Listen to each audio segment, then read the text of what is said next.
kita pada acara kali ini adalah Ibu Liza Mulyasari. Beliau merupakan mahasiswa program studi Magister Manajemen Sekolah Pasca Sarjana Perbanas Institut. Beliau meraih gelar sarjana Ilmu Komputer dari Universitas Pendidikan Indonesia atau UPI Bandung. Ibu Liza Mulyasari berkader di PT Bank Negara Indonesia semenjak tahun 2010 hingga saat ini. Pada tahun 2010 hingga 2015, beliau bertugas di Divisi Remedial Recovery Wilayah Bandung. Kemudian pada tahun 2015 hingga 2020, beliau bertugas sebagai Sekretaris Direksi dan pada saat ini bertugas di bagian Bisnis Kustodi Divisi Internasional.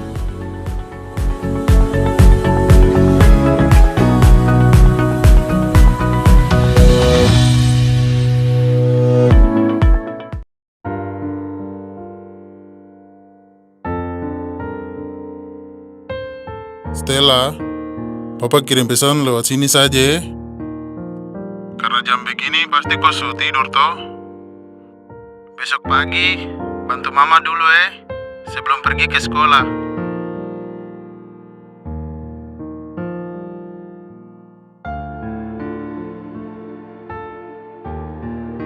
Stella, besok pulang sekolah Papa jemput kau lalu kita makan bakso. Stella, rajin belajar patuhi kopo guru, dan selalu kerjakan tugas dari sekolah. Walau Papa sibuk kerja, baru sering terada di rumah, tapi Papa pu perhatian selalu kasih saya semangat.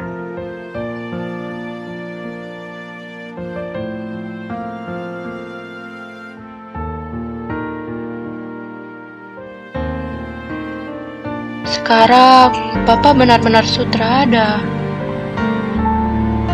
Cuma Papa pu pesan suara ini yang selalu temani saya. Papa akan dampingi kau sampai meraih kau cita-cita jadi dokter. Tapi Papa sutrada. Apa saya masih bisa sekolah sampai saya kuliah kedokteran kah? Ternyata Papa tidak pernah berhenti dampingi saya. Saya terima beasiswa ini untuk sekolah sampai saya selesai kuliah. Karena Papa sudah terdaftar di BP Jam Sostek.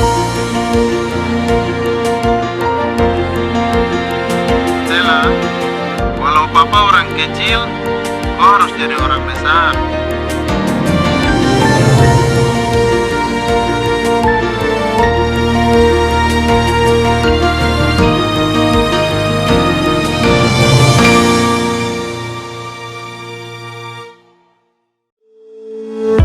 Saat ini Perbanas Institut membuka kesempatan untuk bergabung sebagai Sivitas Akademika Perbanas Institut tahun ajaran 2021-2022 untuk program reguler, kelas lanjutan, dan pasca sarjana. Pada tahun ajaran ini, kami memberikan beasiswa bagi masing-masing program yang ada, yaitu program reguler yang terdiri dari program studi S1 Akuntansi, S1 Manajemen, S1 Ekonomi Syariah, S1 Teknik Informatika, dan S1 Sistem Informasi, serta D3 Akuntansi Perpajakan dan D3 Keuangan Perbankan. Banyak beasiswa yang kami tawarkan seperti beasiswa prestasi akademik, beasiswa Kartu Indonesia Pintar, beasiswa atlet, beasiswa anak karyawan bank, beasiswa alumni, dan beasiswa lainnya dengan nilai mencapai 100%.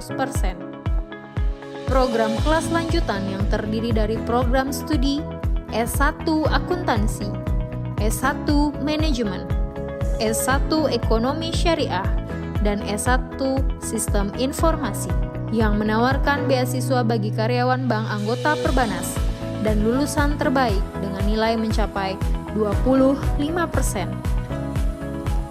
Program Pasca Sarjana yang terdiri dari program Magister Akuntansi, Magister Manajemen, dan program Profesi Akuntansi menawarkan beasiswa bagi karyawan bank anggota Perbanas dengan nilai mencapai 25%.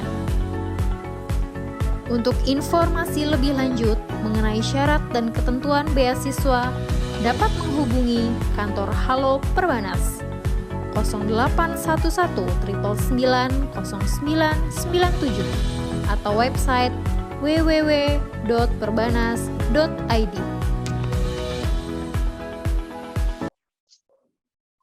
Yang kami hormati Bapak Anggoro Eko Cahyo, Direktur Utama BPJS Ketenagakerjaan, selaku narasumber, Profesor Hermanto Siregar, MEC, selaku Rektor Perbanas Institut, Dr. Harya Damarwidi Putra, MKOM, selaku Wakil Rektor Bidang Pendidikan Teknologi Informasi dan Komunikasi, Dr. Edi Juwono MM, selaku Wakil Rektor Bidang Perencanaan, Sumber Daya dan Fasilitas, Ibu Dana Afriza, selaku Direktur Eksekutif Perbanas, para dekan, wakil dekan, Kaprodi, Stekprodi, dan Bapak Ibu dosen Perbanas Institut, Sivitas Akademika, Perbanas Institut, serta para peserta CO Lectures, Series 5 Perbanas Institut. Assalamualaikum warahmatullahi wabarakatuh. Salam sejahtera bagi kita semua. Selamat malam peserta CO Lectures Perbanas Institut Series 5. Tema CEO Lectures series kali ini adalah transformasi digital dan tantangan pengembangan SDM di dalam peningkatan pelayanan terhadap peserta BPJS Ketenagakerjaan. Acara CEO Lectures kali ini terselenggara atas kerjasama Perbanas Institut dengan BPJS Ketenagakerjaan. Sebagai tanda untuk memulai acara, mari kita mendengarkan sambutan dari Rektor Perbanas Institut, Profesor Dr. Insinyur Hermanto Siregar, MEC. Kepada Profesor Hermanto Siregar, kami persilakan.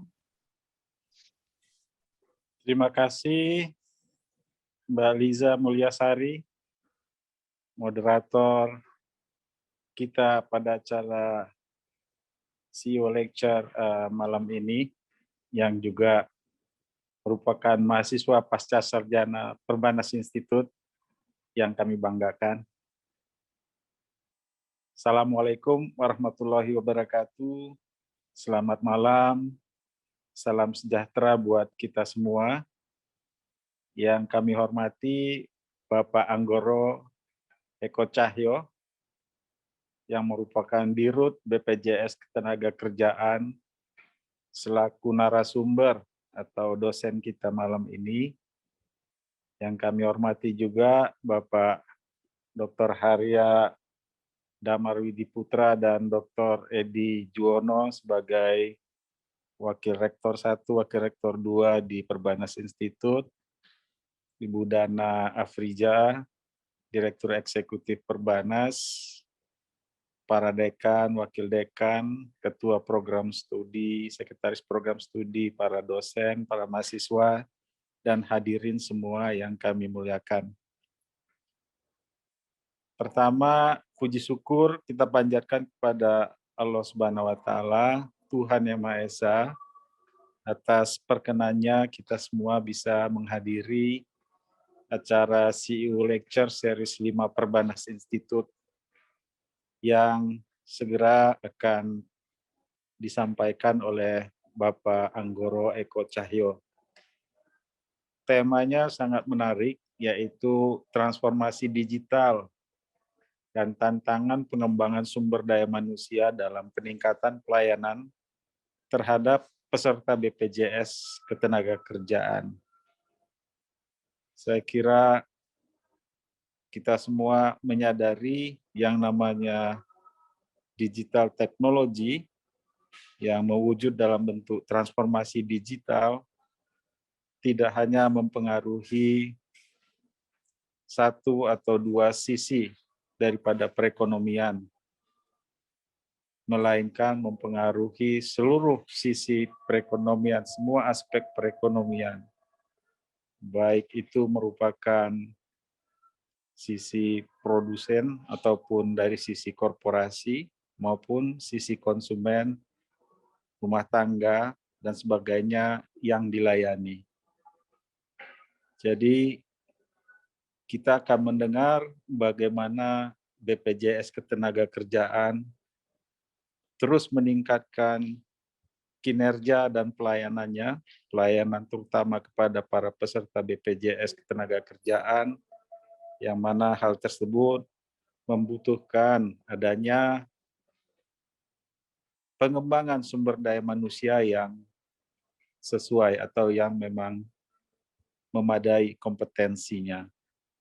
Kami ucapkan apresiasi, terima kasih yang setinggi-tingginya kepada Bapak Dirut, karena di tengah kesibukannya berkenan untuk sharing, untuk memberikan materi kepada kita semua. Dan tadi kami dapat informasi juga bahwa Pak Dirut, Bapak Anggoro Eko Cahyo, baru mendarat di bandara, lalu menyempatkan untuk bisa berbagi pengetahuan dan pengalaman kepada kita semua. Mudah-mudahan Tuhan Yang Maha Esa membalas semua kebaikan Bapak dengan pahala dan berkah berlipat ganda. Barangkali itu sambutan dari kami, dan terima kasih juga tentunya kepada Mbak Liza sebagai moderator, serta seluruh panitia dan para peserta. Mudah-mudahan yang akan kita dapatkan pengetahuan akan berguna, bermanfaat bagi kita semua. Saya akhiri. Assalamualaikum warahmatullahi wabarakatuh. Waalaikumsalam warahmatullahi wabarakatuh. Terima kasih kepada Profesor Hermanto Siregar atas sambutan yang telah disampaikan. Selanjutnya akan ada penyerahan sertifikat kepada pembicara serta moderator yang akan disampaikan langsung secara virtual oleh Profesor Hermanto.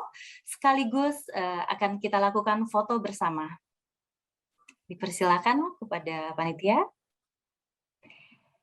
Kepada Bapak Anggoro Eko Cahyo, Dirut BPJS Ketenagakerjaan yang merupakan narasumber kita pada CEO Lecture malam ini, kami serahkan sertifikat sebagai narasumber dari Perbanas Institute dengan ucapan banyak terima kasih. Terima kasih, Pak. Terima kasih, Pak.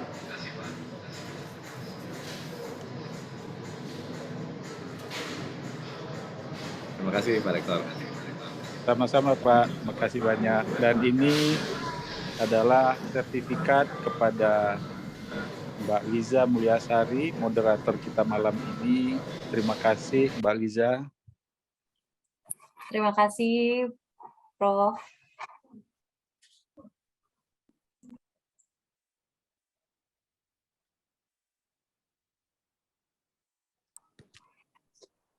Baik, selanjutnya untuk foto bersama dipersilakan kepada panitia.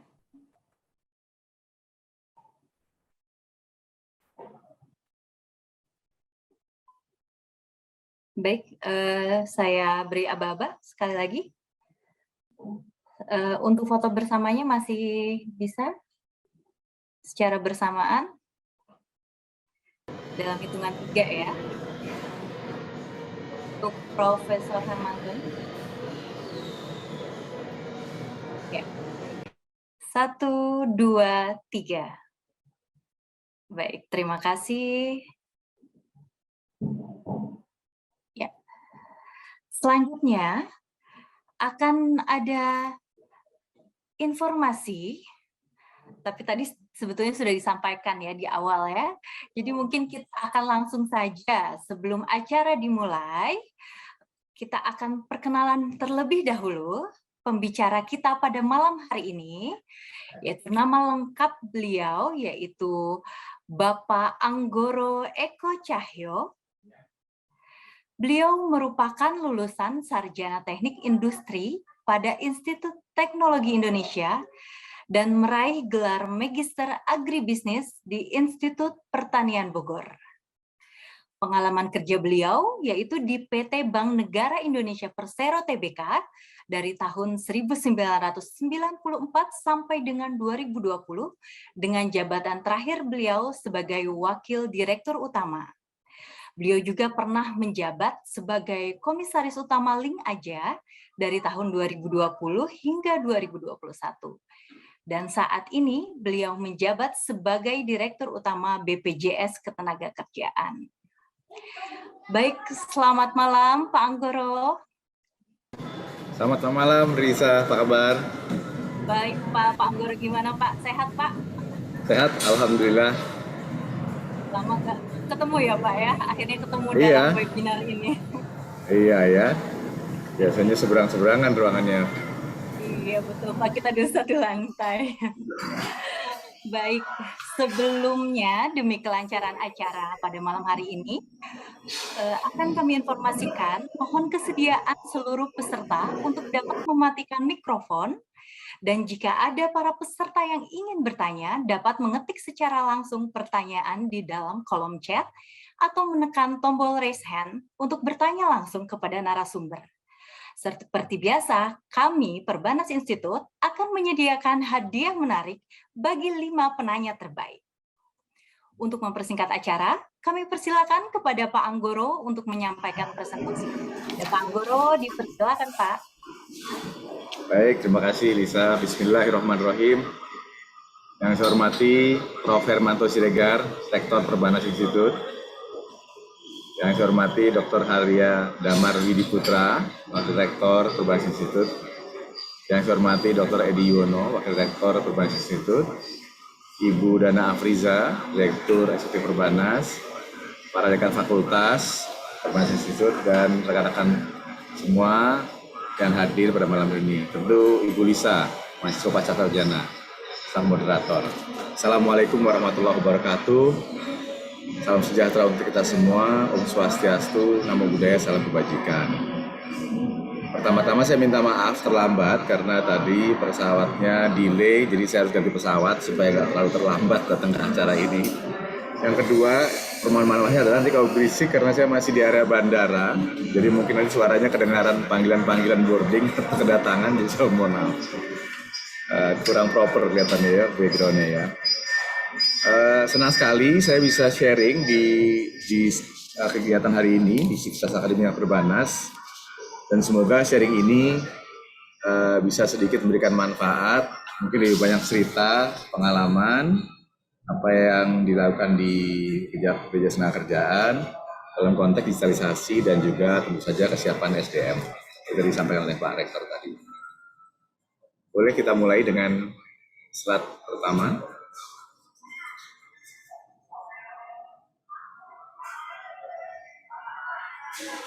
Silakan slide-nya.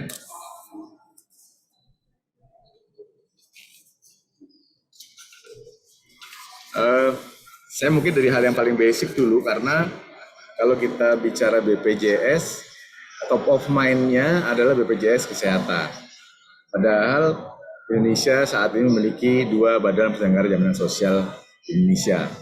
Dan kedua-duanya adalah badan hukum publik, non-profit, yang didirikan sesuai dengan undang-undang.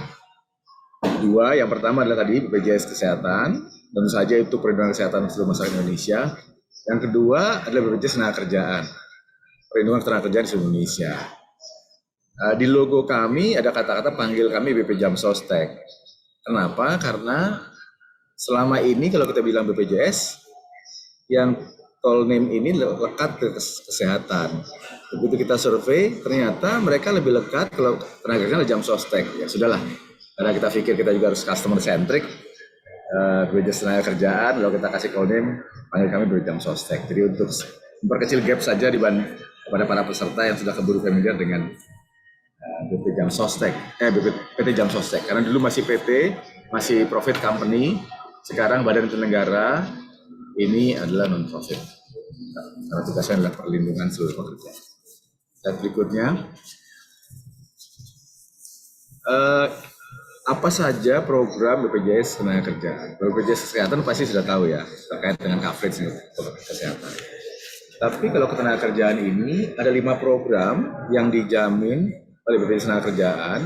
Yang kehadiran BPJS Tenagakerjaan inilah bagian dari wujud negara hadir dan merupakan hak konstitusi bagi para pekerja. Mereka wajib dilindungi karena selama ini banyak pekerja yang terlindungi. Ada 5 program jaminan kecelakaan kerja.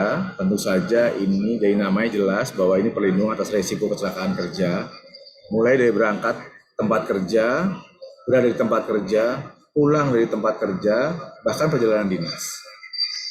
Jaminan ini tentu saja coverage-nya adalah jika terjadi kecelakaan, maka biaya pengobatan itu hingga sembuh tanpa batas biaya.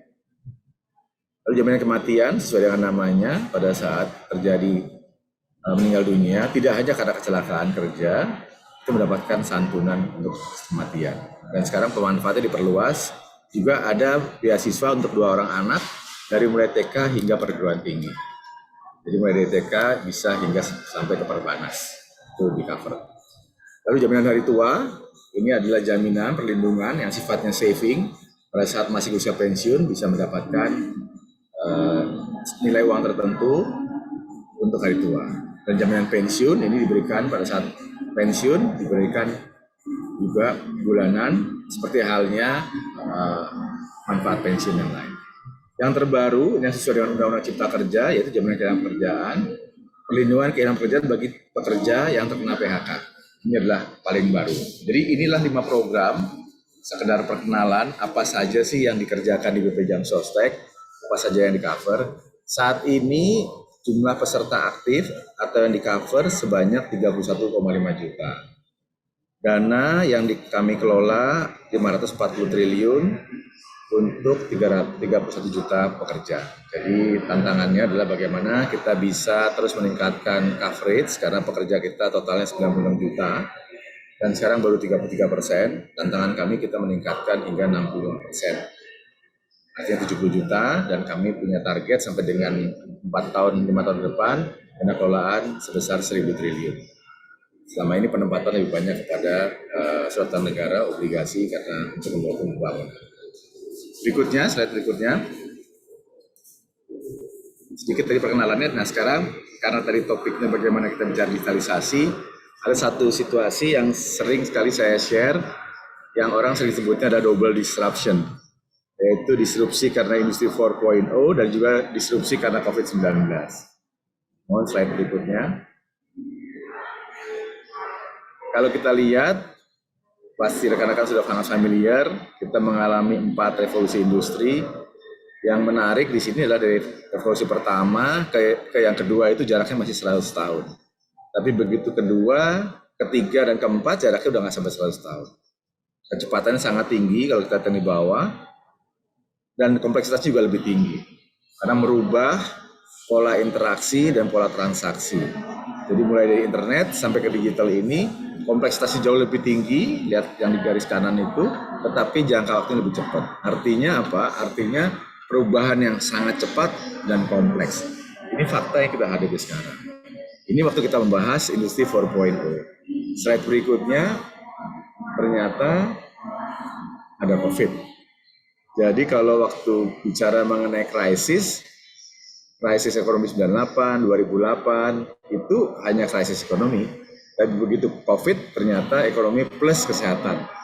Ini yang kita sama-sama tahu, seperti buah si malakama pada saat kita bicara krisis ekonomi karena nggak ada pergerakan mobilitas bisnis. Tapi kalau digerakkan, ya COVID-nya meningkat. Ini yang kita lihat sekarang, yang kita sebut dengan double disruption.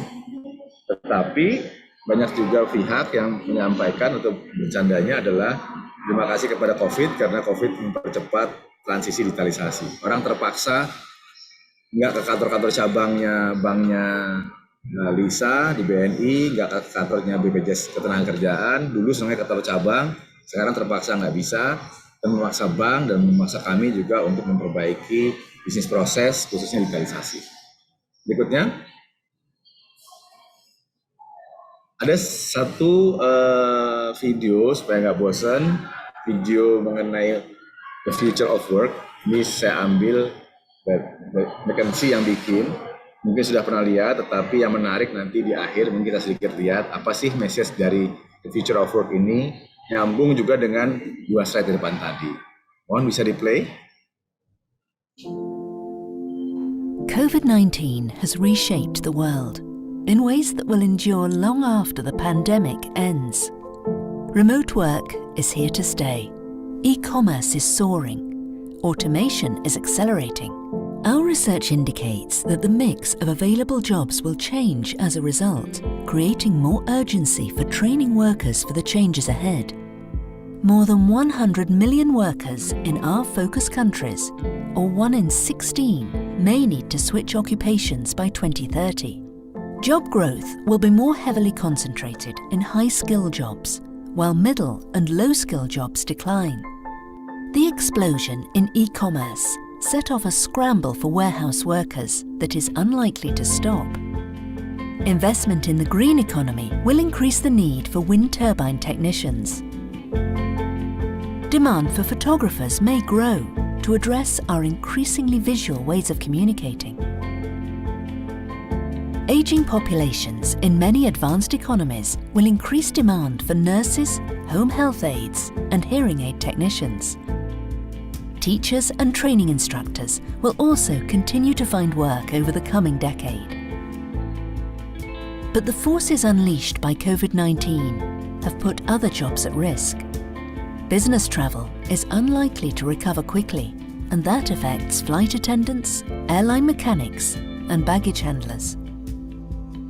Use of self-checkout stands accelerated during the pandemic, displacing some grocery store clerks. Companies have deployed robotics to process routine paperwork, replacing office workers. We are entering an era of occupational transitions, an era that demands answers to 3 key questions. What new approaches to training can support the millions of people making these transitions? To protect the social fabric, what benefits, such as sick leave and unemployment insurance, are needed for all workers, including gig workers? Can business and government leaders come together to create solutions, not only for navigating the pandemic, but for navigating the post-pandemic world of work?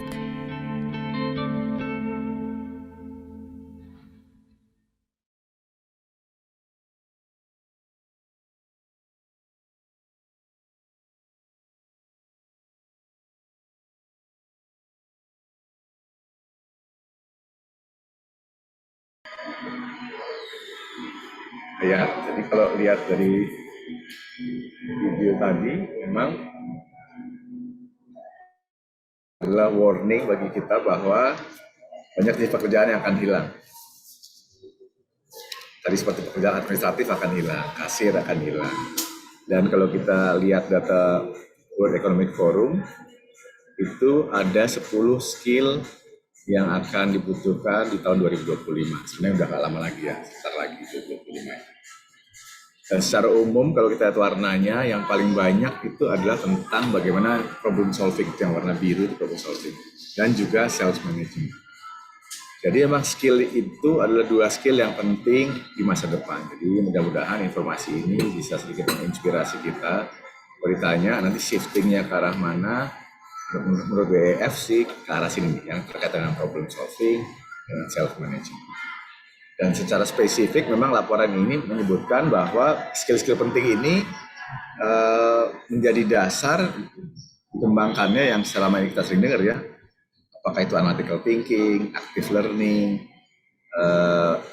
teknologi desain, programming, itu yang menjadi skill-skill penting. Dan kalau tadi lihat ada beberapa pekerjaan yang hilang, juga ada di job landscape ini juga ada ke depan peluang-peluang baru jenis pekerjaan yang lain. Kalau kita lihat di sana kan ada pekerjaan seperti data analis, itu sesuatu yang selalu banyak dibahas sekarang, data scientist. Sering kita bahas tapi supply-nya sedikit, demand-nya besar. Di sisi lain, kalau kita lihat berapa sih yang akan hilang, jenis pekerjaan seperti clerical tadi, data entry, itu kurang lebih 85 juta pekerjaan akan hilang. Yang muncul adalah 97 juta pekerjaan.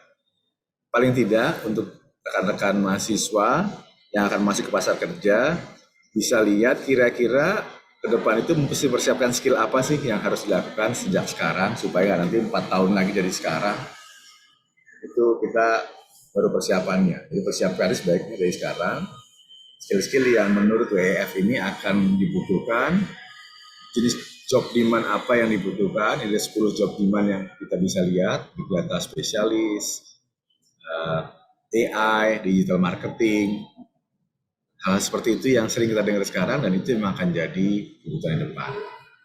Itu beberapa hal yang bisa di-share terkait dengan digitalisasi atau shifting demand dari baik skill maupun jobs. Kita bicara sebelah kiri ada skill, dan sebelah kanan ada jobs. Berikutnya.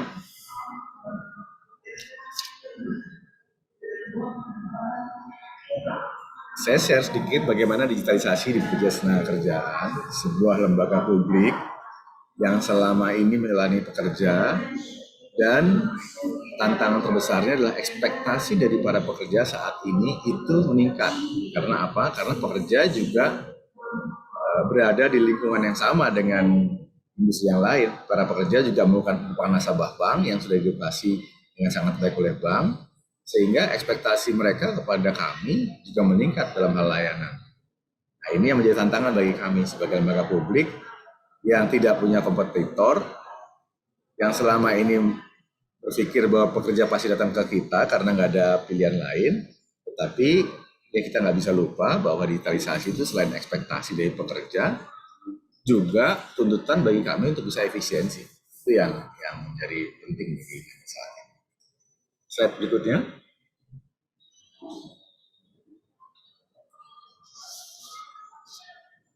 Ya. Untuk itu kami harus melakukan transformasi digital, karena itu akhirnya menjadi sebuah keharusan.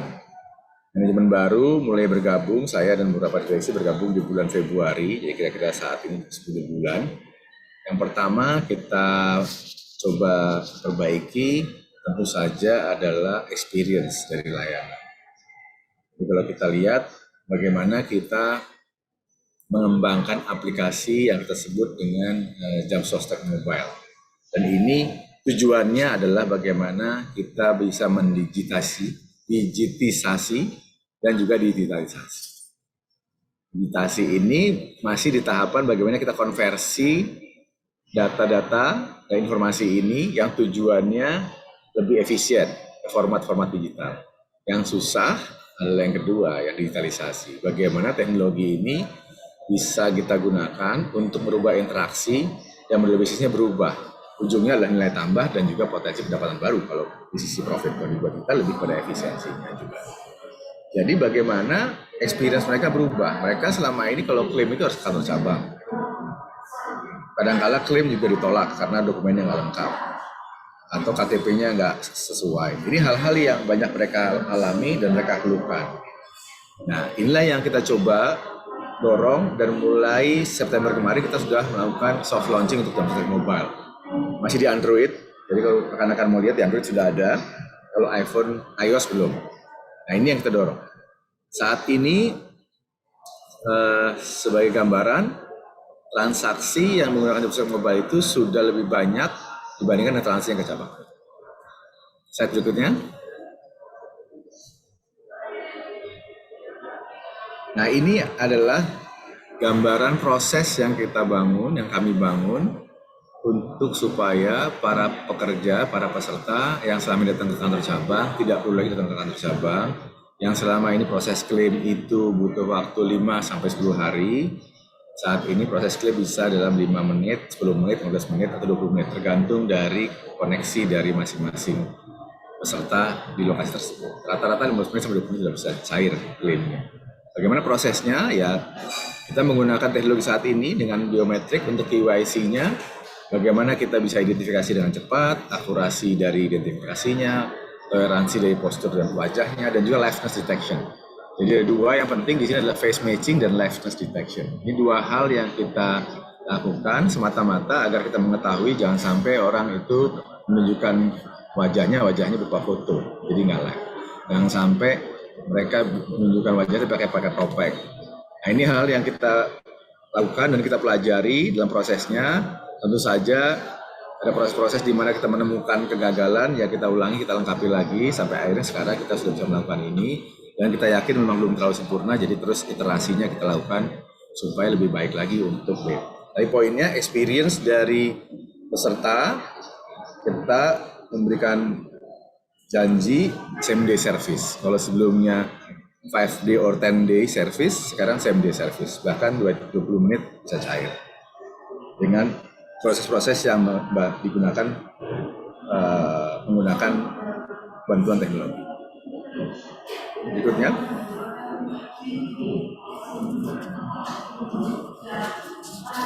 bagaimana traction-nya kalau kita lihat? Kalau dilihat di grafik yang sebelah kiri, Yang warna merah itu adalah layanan lapak asik online. Lapak asik itu layanan tanpa kontak fisik. Jadi peserta bisa melakukan sejak pandemi COVID kemarin, peserta kita dorong untuk mengajukan klaim online, tetapi sistemnya masih upload data dan sebagainya. Lalu yang warna hijau, yang warna biru itu sama lapak asik tapi on-site, artinya datang ke kantor cabang. Yang warna hijau, jam sostek mobile itu garis yang hijau yang mulai dengan bulan Agustus, September, Oktober itu adalah yang menggunakan jam sostek mobile yang tadi saya sampaikan gambar di depan. Dimana kalau kita lihat saat ini, yang warna hijau itu sudah lebih banyak dibandingkan warna biru. Jadi jumlah transaksi melalui jam sostek mobile yang baru 3 bulan ini sudah bisa mengalahkan jumlah transaksi yang ke kantor cabang yang saat ini jumlah cabang kami ada 325 kantor cabang. Jadi paling tidak digitalisasi di BPJS Tenaga sudah mulai menampakkan kontribusinya. Paling tidak sekarang sudah lebih banyak peserta yang punya experience klaim dengan mudah dalam hanya sehari dibandingkan dengan kantor cabang. Tapi memang jumlahnya belum bisa mengejar yang warna merah. Tapi kalau kita lihat slope-nya, kami perkirakan di kuartal 2 tahun depan seharusnya juga sudah bisa slope-nya berpotongan dengan yang warna merah. Jadi total transaksi online saat ini adalah 2,5 juta transaksi, yang onsite 517.000, yang jam sostek mobile 181.000. Per bulannya sekarang sudah mulai bergeser. Berikutnya, apa yang paling sulit atau tantangan terbesar bagi kami? Digitalisasi tentu saja yang tersulit adalah mindset-nya, culture dari para pekerja. Pada saat kita digitalisasi, maka prasyarat utamanya adalah simplifikasi bisnis proses. Simplifikasi bisnis proses itu bagaimana kita bisa merubah bisnis proses dengan lebih cepat dan resistensinya bisa kita manage karena para pekerja pada prinsipnya sudah terbiasa dengan bisnis proses yang selama ini sudah terbiasa lebih nyaman, walaupun lambat tapi itu lebih nyaman. Mindsetnya masih mindset internal, yang penting secara dokumen lengkap. Padahal kalau dokumen lengkap itu biasanya prasyaratnya menjadi banyak serta jadi kewalahan. Slide berikutnya bicara mengenai human capital.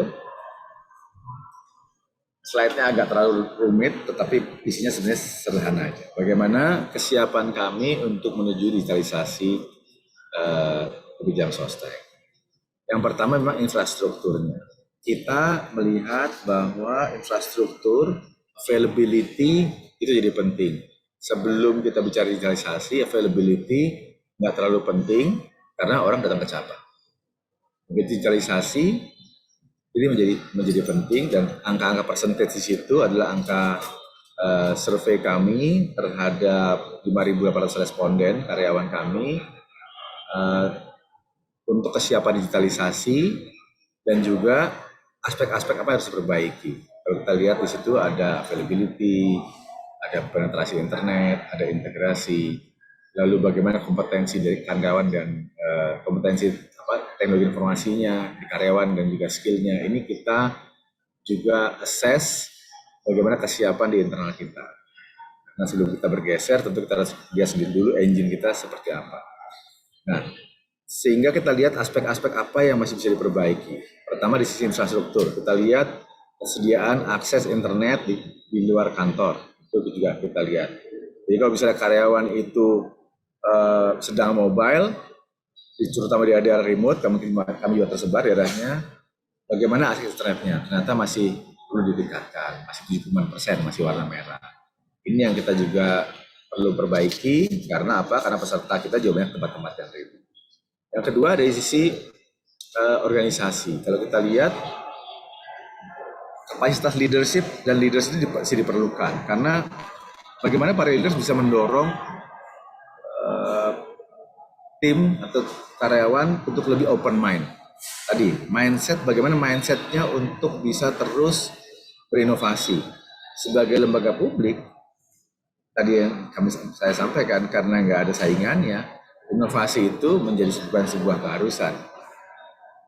Karena bukan merupakan survival mode, tapi pada saat kita bicara digitalisasi, kita bicara nanti user experience dan efisiensi, maka ini menjadi penting untuk kita dorong kepada karyawan. Bagaimana political will di dalam untuk bicara mengenai digitalisasi, bagaimana manajemen trust yang mesti kita bangun, bagaimana kinerja organisasi yang mesti kita dorong untuk punya kemampuan meningkatkan digitalisasi dan insentifnya, bagaimana kebijakan SDM-nya, pengelolaan resikonya, ini yang akan sangat berbeda karena tadinya manual 5-10 hari baru cair, sekarang dalam hitungan menit harus cair, jadi nggak boleh salah bayar, nggak boleh double bayar, nggak boleh gagal bayar, bagaimana nanti proses reversalnya, itu yang hal-hal yang memang jadi penting di depan. Seluruh SOP harus direview, mitigasi risiko harus diperkuat, dan yang pasti kapasitas IT harus ditingkatkan, baik kapasitasnya maupun kapabilitas dari tim IT. Ini adalah PR terbesar kami, bagaimana kita membangun kesiapan infrastruktur, human capital, dan juga organisasi. Slide berikutnya.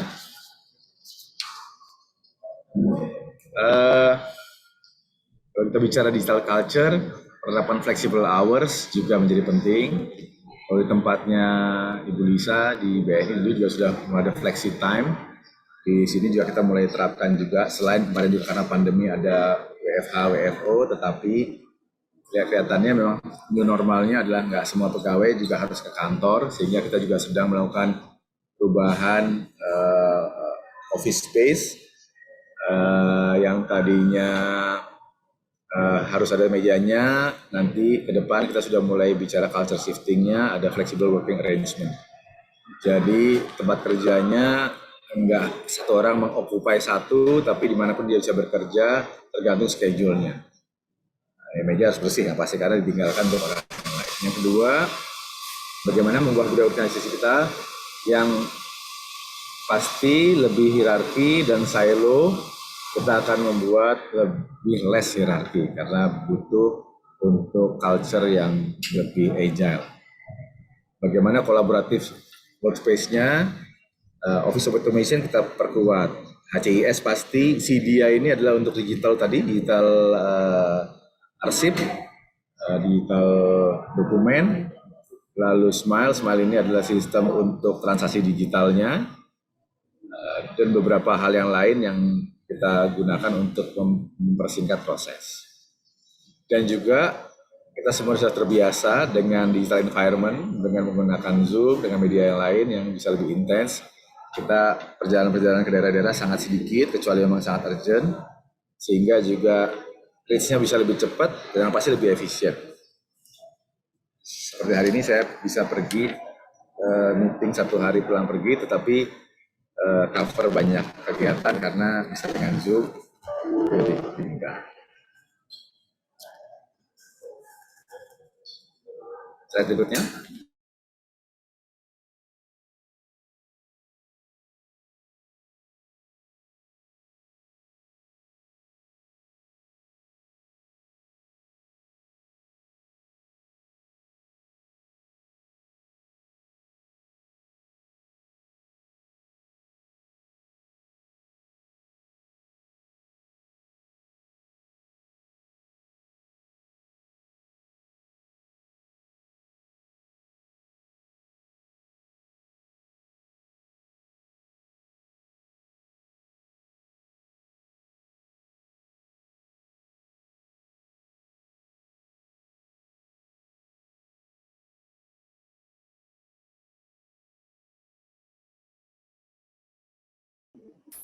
Baik, mohon maaf kepada para peserta sesi 5, sepertinya terdapat gangguan pada narasumber kita malam hari ini, kepada para Anggoro. Jadi kita masih menunggu ya, sambil menunggu mungkin dipersilahkan dari pemaparan yang telah disampaikan oleh Pak Anggoro tadi dari awal hingga pada slide yang tampil saat ini.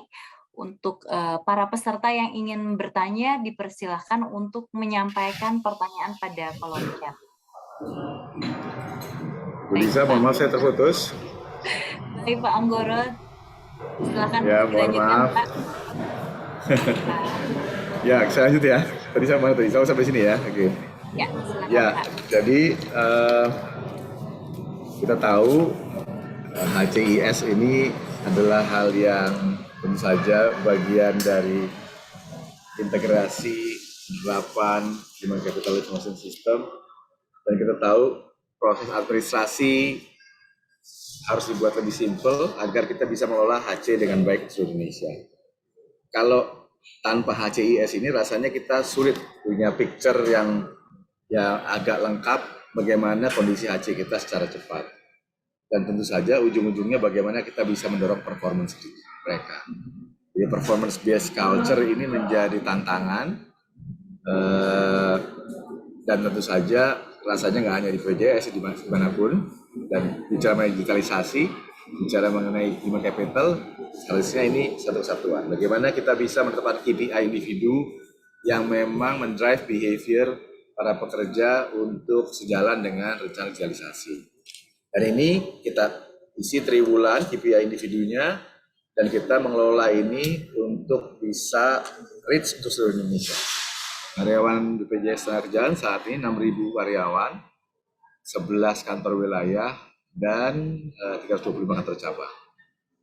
Jadi belum terlalu besar, tapi kita berencana untuk ke depan trennya justru malah decrease, karena dengan digitalisasi dalam 5 tahun ke depan, dalam hitungan kami harusnya bisa terjadi, bisa lebih ramping organisasinya. Ya, slide berikutnya.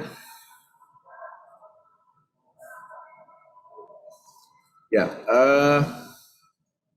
bicara mengenai manpower planning, kita juga sudah memulai pengisian posisi, karena memang kita tahu banyak kompetensi dan skill set yang baru, maka sourcing dan recruiting itu tidak hanya dari dalam untuk karyawan baru dari luar, tetapi juga professional hire.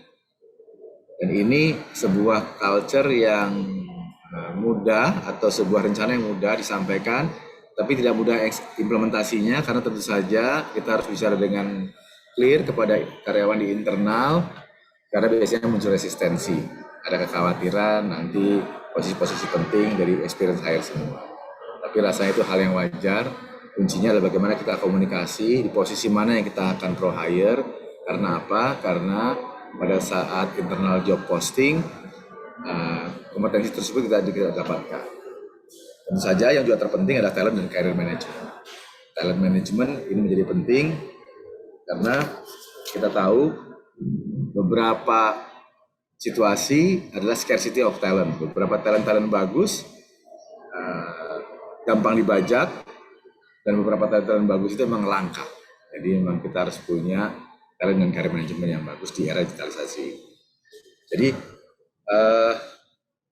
pembunuhan karyawan di kondisi normal itu setiap tahun meningkat, dan kalau kita lihat jumlah transaksi yang terus meningkat, maka tantangan kita adalah bagaimana transaksi bisa meningkat 2 kali lipat, tapi jumlah karyawan justru bisa ramping kurang lebih 30% dalam 5 tahun. Itu yang menjadi tantangan kami ke depan dan sudah dalam corporate plan kami. Berikutnya. Ya, learning juga rasanya menjadi lebih efisien dengan kondisi saat ini dengan digital distance learning. Bagaimana pelatihan itu bisa dengan menggunakan Zoom dan e-learning, dan juga sifatnya banyak knowledge update, bisa mendatangkan pembicara eksternal dengan mudah, hambatan waktunya sedikit karena bisa dengan Zoom. Dan juga pembelajaran ini kita siapkan juga untuk bagaimana kita bisa update proses-proses internal, SOP internal, dan bagaimana bisnis proses ini disimplifikasi. Feedback kita butuhkan. Hari ini saya ke beberapa cabang mendapatkan feedback bahwa ternyata masih banyak bisnis proses yang bisa diperbaiki, yang kadang-kadang kantor pusat nggak lihat itu. Kantor pusat kadang-kadang melihatnya terlalu rumit, padahal sebenarnya nggak terlalu rumit di wilayah-wilayah itu, biasanya seperti itu tantangan. Nah, ini yang kita lakukan. Perusahaan digital juga dikembangkan karena supaya bisa ada knowledge sharing, subject matter expert baru mau kita juga bentuk, orang-orang yang expert di bidang tertentu bisa diakses dengan mudah sehingga tim kita bisa belajar dengan mudah. Berikutnya, ini saya tinggal satu slide terakhir. Performance management, ini slide terakhir. Jadi KPI individu selalu isunya adalah reward and punishment yang kurang jelas. Jadi kita harus runut mundur, reward and punishment nggak jelas biasanya, atau yang kami temui adalah karena KPI individunya juga nggak jelas, sehingga susah memberikan reward dan punishment secara clear. KPI individunya nggak jelas karena memang performance culture-nya belum terbangun. Jadi memang lagi-lagi mindset dan culture ini yang mesti dibangun. Kami yakin karena 65% saat ini karyawan BPJS Tenaga adalah milenial, rasanya hal ini hal yang akan sejalan juga dengan tuntutan mereka untuk punya akselerasi karir dan mereka sangat kompetitif. Jadi mudah-mudahan ini bisa menjadi solusi juga bagi mereka dan retensi juga bagi mereka karena adanya kejelasan karir, adanya kejelasan reward and punishment, dan tentu saja ini akan menjadi dasar bagi kita untuk nanti menetapkan siapa talent, potensial talent, top talent yang ke depan nantinya bisa menjadi suksesor bagi para pimpinan saat ini. Itu mungkin yang dapat saya sampaikan, tantangan yang kami lakukan mulai dari bagaimana mendigitalisasi layanan dan ujungnya adalah bagaimana kita memulai talent management, human capital information system, karena ujung-ujungnya yang kerja adalah manusia dan manusianya harus disentuh, yang susah adalah mindset. Mungkin itu Lisa yang bisa saya sampaikan, silahkan kalau mau ada sesi berikutnya. Terima kasih.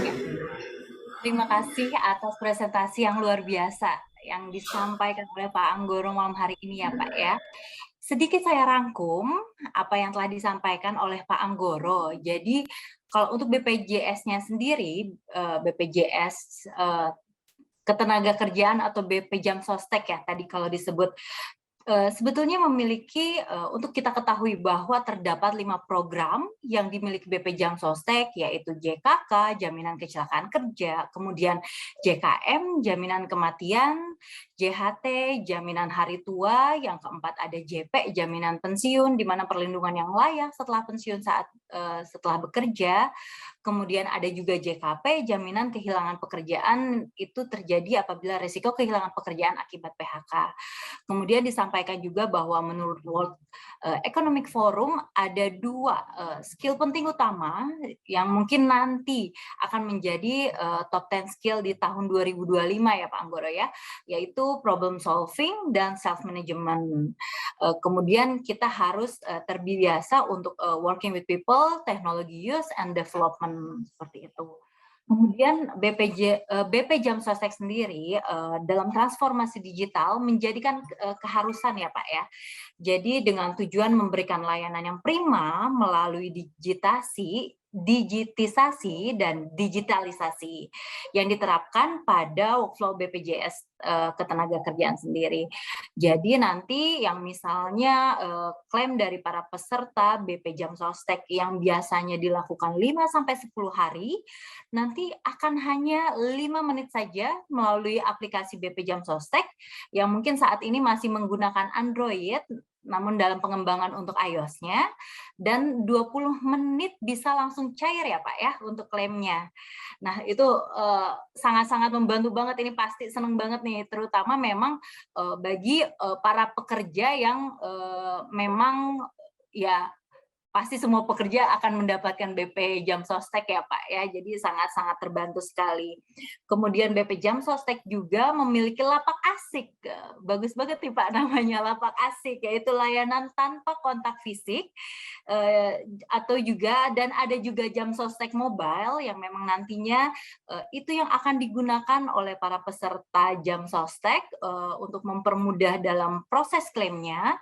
Dan terkait SDM, kesiapan BP Jam Sostek menuju digital transformation, yaitu memaksimalkan infrastruktur, kemudian sumber daya manusia, organisasi, dan manajemen, dan yang penting utama juga yaitu terkait rekrutmen, di mana manpower planning harus memiliki basis strategi dengan jumlah yang disesuaikan dengan model bisnis yang diterapkan di BP Jam Sostek.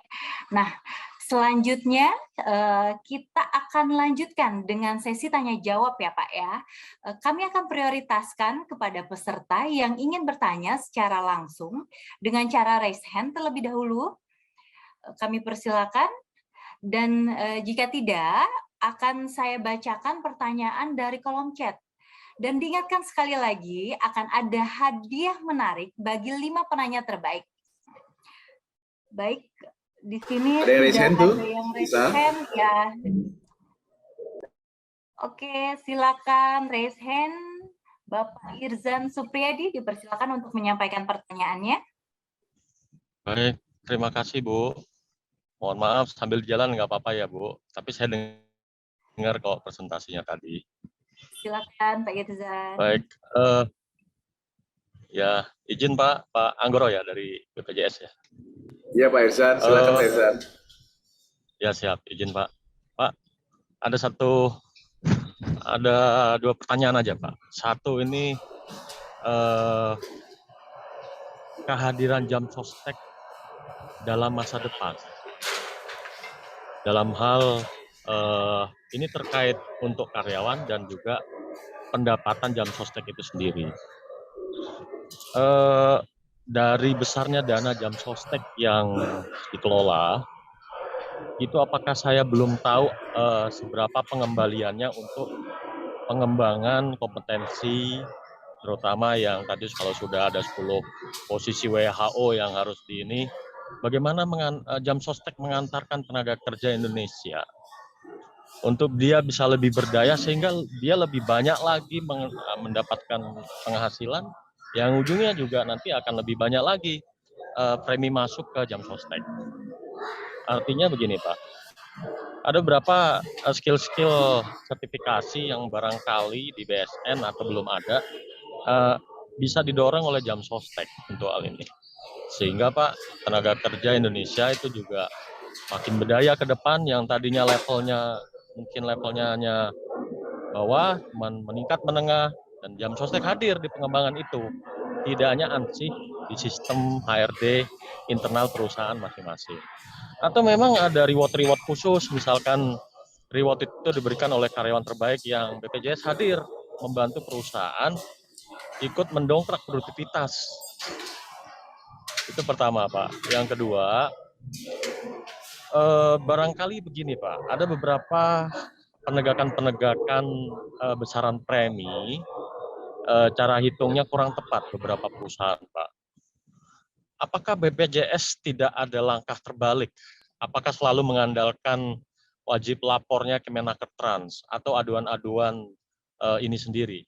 Maksud saya, apakah BPJS punya wewenang ya, atau bahkan ada satu kolaborasi dengan Kemenakertrans, betul tidak besaran iuran yang ditransfer BPJS oleh satu perusahaan? Karena ada beberapa karyawan yang barangkali mungkin takut atau bahkan masa bodoh dengan besaran BPJS yang seharusnya iuran dari perusahaan itu sesuai dengan aturan. Itu saja, Mbak, Pak Anggoro. Terima kasih. Selamat malam. Baik, terima kasih kepada Pak Irzan atas 2 pertanyaannya. Sudah tertangkap pertanyaannya Pak Anggoro. Jadi yang pertama tadi ya intinya kehadiran Jam Sostek di masa depan lah ya Pak ya, peran pentingnya Jam Sostek. Kemudian juga terkait besaran iuran BPJS pada perusahaan yang mungkin kurang sesuai. Ada yang beberapa perusahaan. Silakan Pak Anggoro.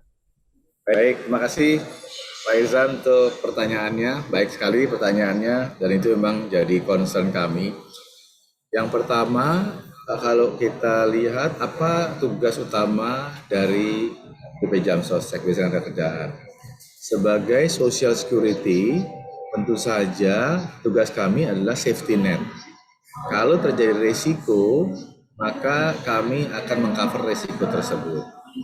Jadi kaitannya dengan productivity tadi sampaikan Pak Irsan itu sangat relevan sekali karena begini, para pekerja, atau saya mulai dengan visinya ya supaya ada gambaran tugasnya.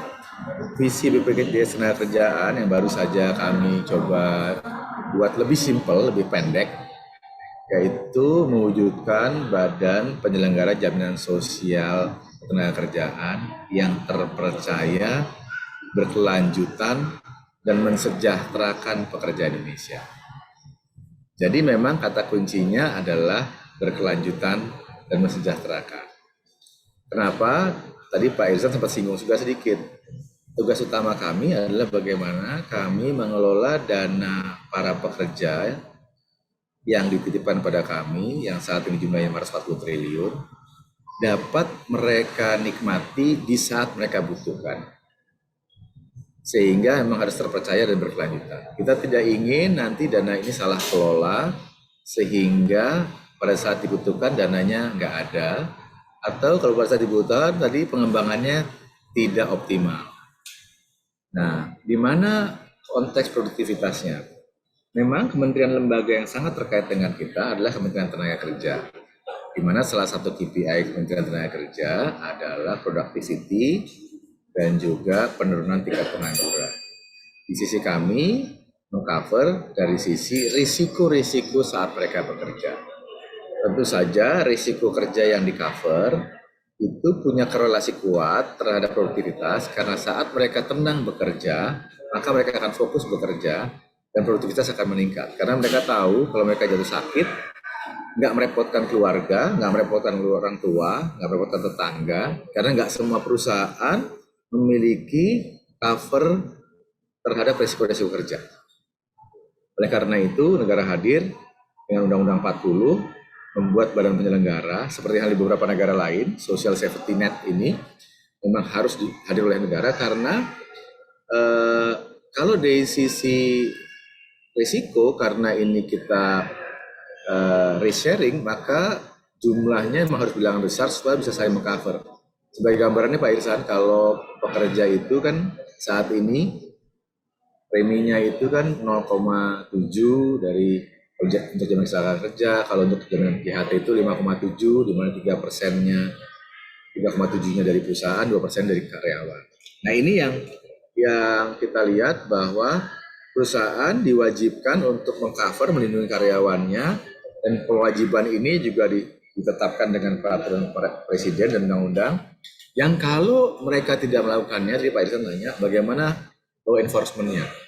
Kami memiliki payung hukum untuk bisa menerbitkan surat teguran bagi perusahaan-perusahaan bersama kejaksaan dan juga bersama kepolisian. Tentu itu adalah upaya terakhir. Karena apa?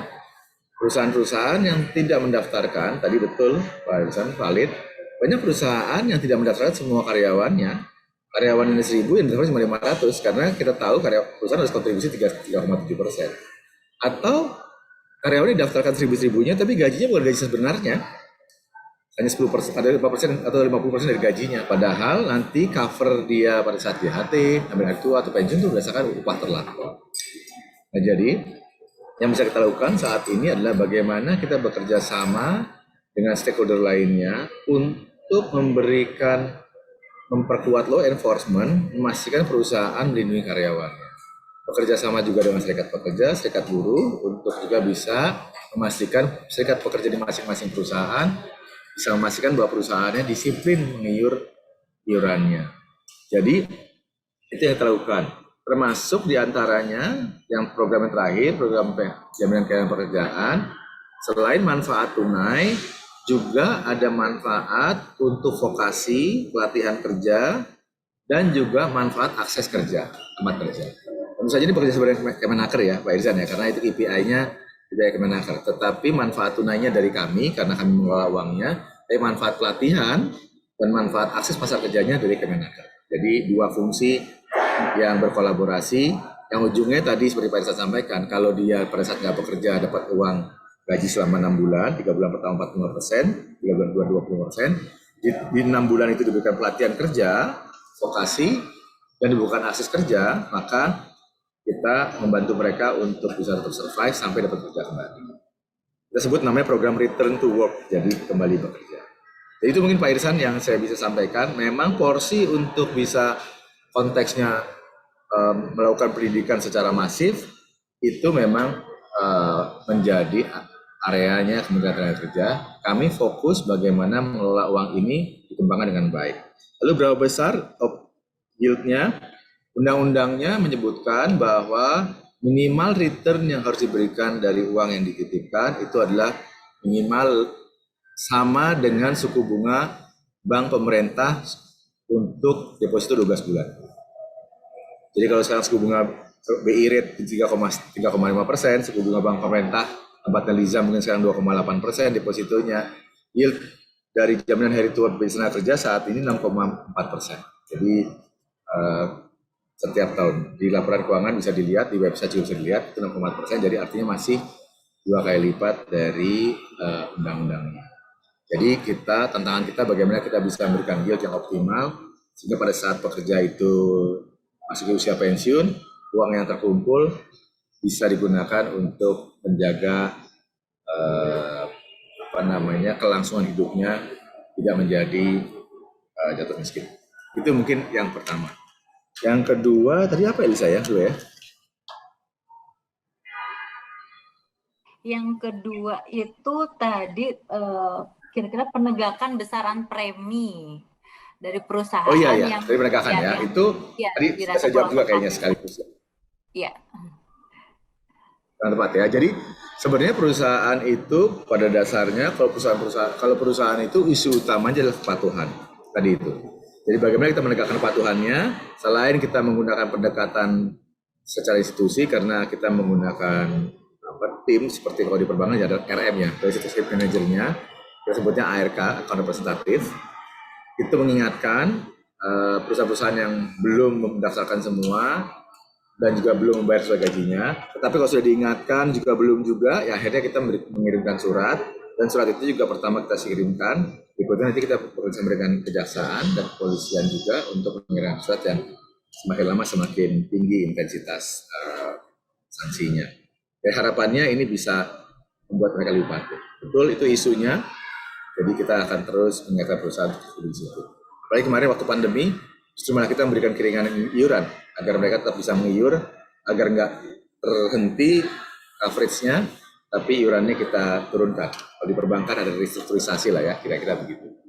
Pada saat pandemi kemarin, iurannya hanya dibayarkan 1%, namun cover-nya nggak terputus. Setelah pandemi kemarin mulai reda, iurannya kembali kepada normal. Itu yang bisa kita lakukan Pak Ihsan terkait dengan penegakan kepatuhan dan juga kontribusi terhadap pekerja. Mungkin itu. Ya, terima kasih Pak Anggoro atas jawabannya. Semoga dapat menjawab ya atas pertanyaan dari Bapak Irsan Supriyadi. Untuk selanjutnya ada yang raise hand lagi. Silakan dengan Bapak Lukman Hakim. Silakan ajukan pertanyaannya. Terima kasih Mbak Lisa. Selamat malam Pak Anggoro. Salam sehat selalu Pak.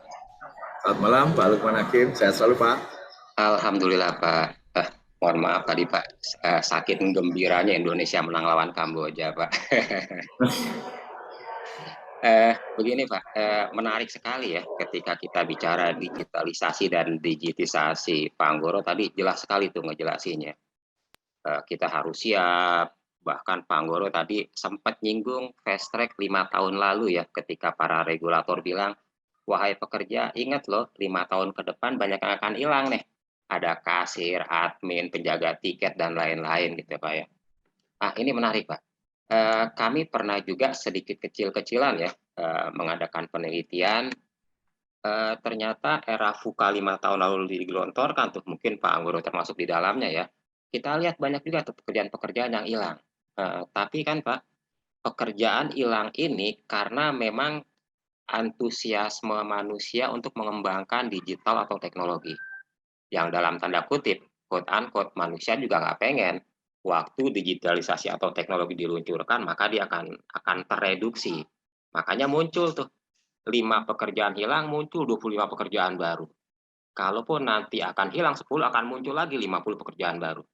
Otomatis teman-teman yang sekarang generasi milenial atau platinum dan generasi Z harus siap tuh untuk meraih pekerjaan yang sama. Pertanyaannya, Pak, saya yakin banget kita, saya, Pak Anggoro, dan mungkin teman-teman yang lain itu pasti lebih cepat pergerakan teknologi. Nah, menurut Bapak, apakah regulasi kita, undang-undang, juknis, dan lain-lain, termasuk BPJS Tenagakerjaan, sudah menyiapkan langkah ke sana tuh Pak? Karena bisa jadi 25 pekerjaan yang baru itu belum terserap tuh oleh peraturan, oleh undang-undang, bahkan jangan-jangan pemerintah sendiri karena disibukkan oleh COVID, yang ini agak sedikit tenaganya tidak terlalu fokus ya. Yang ketika booming di tahun 2025, kita baru kaget, aduh ada pekerjaan baru. Apalagi kalau Pak Anggoro pernah baca ya, itu tahun 2000, saya yakin banget pernah ya, tahun 2021 awal itu ada beberapa kasus di PHK atau penyakit akibat kerja itu tidak tercover atau tidak terbayar. Saya yakin BPJS itu sudah punya panduan, tapi bisa jadi pekerja yang karena ketidaktahuannya sehingga banyak faktor yang terabaikan. Nah, apalagi nanti pekerjaan-pekerjaan baru yang jikalau muncul rasanya banyak sekali yang akan awam. Bahkan saya sendiri awam. Bagaimana Pak Anggoro dan tim mempersiapkan itu. Kemudian yang kedua, Pak, saya yakin bahwa BPJS nggak punya saingan, tapi setidaknya ada nih perusahaan-perusahaan yang mungkin lebih kecil ya, seperti Asabri dan juga Taspen. Ternyata mereka juga melakukan transformasi, Pak, yang relatif sama dengan Bapak. Apakah nanti ke depannya Bapak akan merger dengan mereka, atau jangan-jangan akan membentuk holding, memberikan tugas, kalau PJS itu secara umum general, kalau Asabri khusus untuk mereka yang berada di kawasan aparat, sementara Taspen untuk wilayah tertentu. Begitu Pak. Makasih Pak Anggoro. Terima kasih Pak Lukman.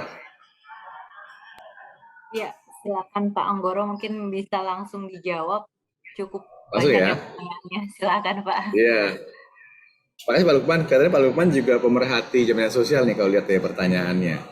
Sangat valid pertanyaannya. Yang pertama Pak, bagaimana persiapannya? Betul Pak. Yang pertama yang mungkin yang lebih mudah saya jawab dulu tadi yang PAK ya, penyakit akibat kerja. Kita tahu saat ini jaminan kecelakaan kerja dan jaminan kematian itu karena terkait dengan jenis pekerjaan, maka PAK yang lalu itu, penyakit akibat kerja itu sudah ada, tapi pada saat COVID kemarin muncul, COVID belum termasuk ya, karena waktu bikin PAK dulu COVID belum ada kan Pak. Jadi pada tahun 2020 pada saat COVID muncul, di saat itu juga kita langsung mengusulkan kepada regulator, di dalam hal ini regulator kementerian terkait, untuk memasukkan COVID dalam PAK. Sehingga para nakes-nakes yang di garda terdepan itu dan meninggal dunia karena COVID itu bisa mendapatkan santunan sesuai dengan skim kecelakaan kerja. Nah, alhamdulillah di tahun 2021 awal regulasi itu sudah muncul sehingga kami sudah bisa memberikan santunan kepada para pekerja atau nakes-nakes yang meninggal dunia karena COVID. Nah itu Pak, itu satu antisipasinya. Nah jadi ke depan yang kita lakukan sejak kemarin itu adalah mencoba melihat lagi manfaat-manfaat tambahan apalagi yang bisa kita antisipasi untuk para pekerja terkait dengan sakitnya. Tetapi Pak, ada satu manfaat yang juga dikembangkan, tidak hanya karena antisipasi tadi yang terkait akibat kerja, tapi terkait dengan keluarga. Kalau tadi kan kita sampaikan kalau jaminan kematian, sebelumnya santunan kematiannya 24 juta, sekarang 42 juta, jadi naiknya udah hampir 2 kali. Lalu kecelakaan kerja itu, kalau dia karena kecelakaan kerja, dia masuk rumah sakit dan dia ditangguh sampai dengan dia sembuh. Tentu saja dengan catatan itu semua memang karena kecelakaan kerja. Nah yang baru adalah, yang baru kita mulai berikan juga di awal tahun ini sebelum Ramadan kemarin, itu adalah beasiswa bagi 2 orang anak pekerja yang meninggal dunia, apakah karena kecelakaan kerja atau karena kematian bukan karena kerja. 2 orang anak tadi saya sampaikan sejak dari TK hingga perguruan tinggi. Jadi dengan begitu manfaat bagi pekerja itu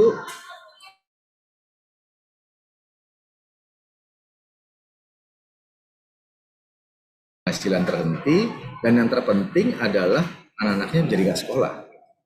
Nah ini yang kita lihat bahwa salah satu manfaat tambahan yang bisa kita buat adalah pendidikan anak, karena pada prinsipnya orang bekerja kan untuk anak bisa sekolah ya. Nah itu mungkin Pak yang kita antisipasi, itu dari sisi manfaat. Bagaimana dari sisi regulasi terkait digitalisasi.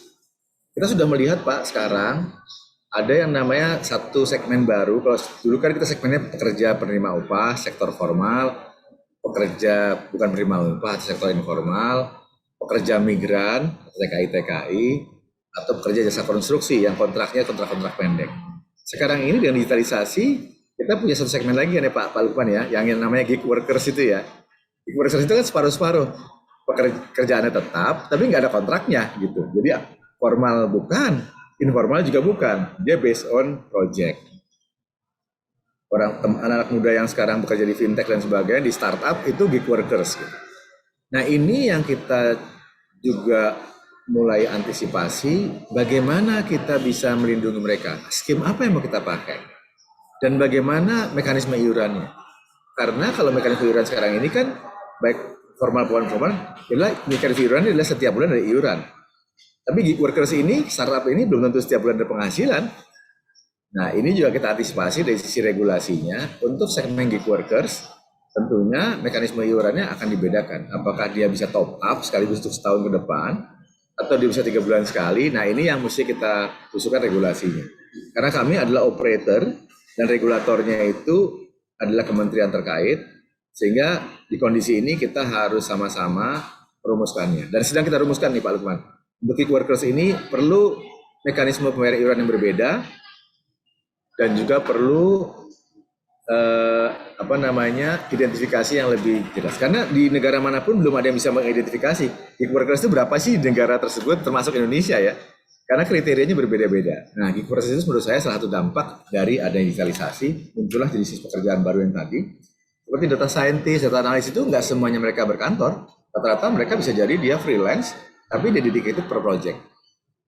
Nah, itu mungkin Pak Lukman Hakim yang coba kita antisipasi dari sisi regulasi untuk manfaatnya kita kembangkan untuk ke anaknya. Tapi kalau di sisi regulasi untuk segmennya, kita melihat gig workers sebagai dampak jenis pekerjaan baru yang Pak bilang tadi, yang hilang mungkin 1, yang muncul 5, nah itu muncul di salah satu di gig workers. Yang terakhir kemarin kita signing juga untuk manfaat layanan tambahan untuk perumahan. Jadi para peserta BPJS Ketenagakerjaan bisa mengajukan pinjaman perumahan KPR baik untuk renovasi, pembelian rumah baru atau take over kepada bank yang kerjasama dengan kita dengan suku bunga yang kompetitif, karena skemanya adalah kita menempatkan dana kepada bank dan kita mengcap bank untuk ngambil spreadnya. Jadi sekarang KPR untuk para pekerja itu suku bunganya 7%. Karena kita penempatan dana ke bank dan kita cap spread mereka masih punya margin tapi spreadnya nggak boleh terlalu tinggi karena kita menempatkan dana juga kita minta bunganya nggak tinggi. Nah ini yang kita sedang dorong saat ini, yang sudah kerjasama dengan bank-bank himbara tentunya, khususnya BTN, dan ke depan kita sedang menjalin juga bank-bank daerah. Jadi para pekerja bisa mendapatkan manfaat jaminan sosial ketenagakerjaan tidak hanya pada saat dia terkena resiko, tetapi saat dia masih mengiur, dia bermanfaat lain dari perumahan. Kenapa perumahan? Karena itu paling basic dan kami lihat banyak para pekerja yang belum punya rumah karena kurang terjangkau dari sisi suku bunga. Itu mungkin Pak Lukman Hakim yang bisa saya sampaikan terhadap konser Bapak yang paling tersebut. Terima kasih Pak. Terima kasih atas jawabannya Pak Anggoro. Semoga terjawab ya Pak Lukman ya atas pertanyaan-pertanyaan yang luar biasa disampaikan ya pada malam hari ini. Baik, sambil menunggu pertanyaan yang mungkin akan raise hand yang akan ditanyakan secara langsung, akan saya bacakan juga pertanyaan yang telah disampaikan melalui kolom chat, yaitu dari Bapak Reynold Lumbantobing. Pertanyaannya, bagaimana kesiapan BP Jam Sostek menghadapi kebocoran data yang masih sering terjadi? Apakah ada penggunaan artificial intelligence sebagai media cyber security untuk mengidentifikasi kebocoran tersebut? Sementara ini dulu Pak, satu pertanyaan dulu dari Bapak Reynold Purbanto. Langsung ya? Ya Pak Anggoro, silakan. Pak Reynold, memang itu tantangan yang juga terus kita jadikan backup call, karena satu hal yang memang kita harus siapkan, kita memiliki banyak akses untuk inquiry, untuk memudahkan para pekerja bisa inquiry datanya, mereka bisa inquiry berapa saldo jaminan hari tuanya, mereka juga bisa inquiry apa manfaat-manfaat. Yang kita tahu pada saat kita menggunakan website, menggunakan mobile ini, perangkat-perangkat aplikasi security-nya juga ditingkatkan, tetapi edukasi juga penting. Jadi seperti halnya waktu di bank, kita selalu mewanti-wanti jangan pernah share OTP, jangan pernah share tanggal lahir gitu. Hal begitu memang yang juga menjadi celah atau loophole adanya bocoran-bocoran data. Kita tahu juga banyak sekali hacker-hacker yang semakin canggih bisa menghack aplikasi-aplikasi yang ada. Tentu saja itu menjadi pelajaran, selalu jadi pelajaran bagi kita. Kalau kita mendapatkan situasi begitu, segera kita perbaiki lagi, security-nya kita perbaiki, edukasi kita perbaiki. Jadi ya itu memang tantangan begitu kita masuk digitalisasi, memang tantangannya adalah cyber security. Dan salah satu yang paling konkret kita lakukan adalah anggaran tahun depan untuk IT khususnya capacity dan security itu porsinya lebih besar ketimbang inisiatif non-IT yang lainnya. Itu mungkin Pak yang dapat saya sampaikan. Baik, terima kasih Pak Anggoro untuk jawabannya. Kemudian ini ada satu lagi ya Pak ya. Ini yang menarik nih. Tadi kan disampaikan bahwa BPJS Ketenagakerjaan dan ada juga BPJS Kesehatan ya Pak ya, yang saat ini itu tidak memiliki kompetitor. Nah, kemudian pertanyaan dari Ibu Vini Yolanda, pertanyaannya kira-kira bagaimana merubah mindset dan behavior para karyawan di BP Jam Sostek, karena perusahaan ini kan tidak ada kompetitornya nih Pak gitu. Seperti itu Pak Anggoro pertanyaannya. Ya, itu hal yang selalu kita ingatkan bahwa nggak ada kompetitor itu adalah mindset yang keliru. Nah pada dasarnya para peserta itu bisa saja tidak menjadi peserta atau setelah menjadi peserta lalu lapse, lalu berhenti menjadi peserta karena mereka tidak merasakan manfaat atau tidak melihat layanan yang baik. Sehingga esensi dari adanya kompetitor itu kan adalah shifting ya, perpindahan dari satu customer ke perusahaan yang lainnya. Jadi kalau kita merasa bahwa itu nggak ada kompetitor itu keliru, karena begitu kita nggak berikan layanan terbaik, mereka nggak ada kompetitor memang iya, tapi tetap keluar dari kita. Hanya bedanya keluarnya nggak ke tempat yang lain, tapi keluarnya menjadi tidak punya cover risiko. Nah ini yang saya kembalikan kepada mereka, saya mengingatkan kepada mereka, jangan lupa keberadaan BPJS Ketenagakerjaan ini sesuai undang-undang itu adalah melindungi pekerja dari risiko-risiko kerja. Sehingga tugas kita lah mengingatkan mereka bahwa Anda harus terlindungi. Karena kita non-profit company, maka tugas kita betul-betul harus memastikan bahwa kalau dia nggak menjadi peserta kita itu bukan hanya mereka yang rugi, tapi kita, KPI kita itu nggak tercapai sebagai institusi, sebagai unit. Maka mindset-nya adalah, kalau mindset dan behavior-nya nih, kalau saya lihat di pertanyaan Ibu Vini Yolanda ya, mindset-nya adalah memang kompetitor kita adalah diri kita sendiri.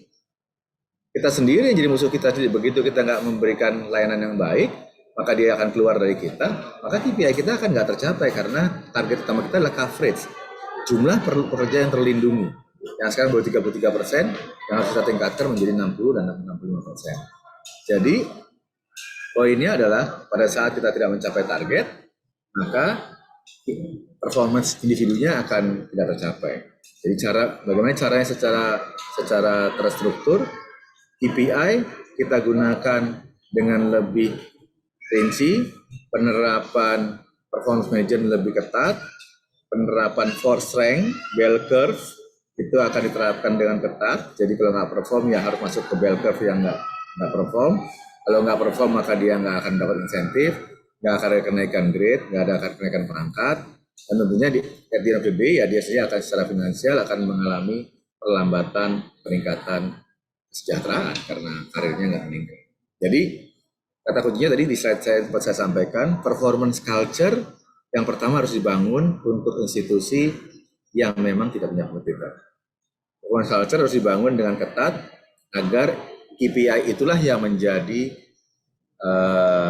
trigger mereka untuk berubah behavior. Kan kita tahu memang KPI kan tools ya, tools untuk behavior ya. Jadi ya udah, nggak mau yang kita perbaiki tadi di human capital banyak kita perbaiki, bagaimana performance measurement-nya kita perbaiki, bagaimana KPI-nya kita perbaiki, dan tadi fungsi-fungsi kita perbaiki. Oh ya tadi satu ada yang terlewat sebenarnya Pak Lukman Hakim atau tadi siapa yang sebutnya? Yang mengenai apakah Asabri dan Taspen.